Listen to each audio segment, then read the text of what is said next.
Чтобы подготовить место для костра, расчистите выбранный участок от опавших листьев, сухой травы и прочего легковоспламеняющегося мусора.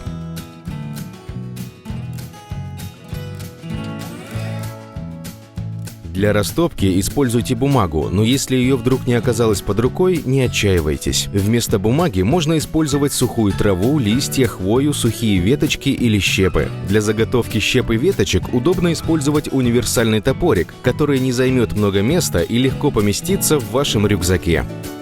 Используйте для костра только сухие дрова. Не стоит валить живые деревья, более того, это бесполезно, ведь гореть они будут крайне плохо, а вот валежник легко найти в лесу в любую погоду. При заготовке сухостоя удобно использовать садовую пилу с выдвижным лезвием. С ее помощью можно легко спилить сухие ветки.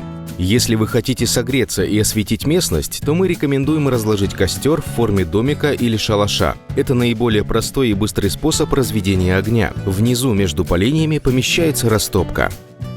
Если же вы планируете приготовить пищу, то мы рекомендуем вам разложить костер-колодец. Дрова укладываются друг на друга так, чтобы получился квадрат, внутри которого находится растопка. В такой конструкции быстро подсыхают верхние дрова, поэтому костер в форме колодца будет актуален зимой, а также в условиях высокой влажности.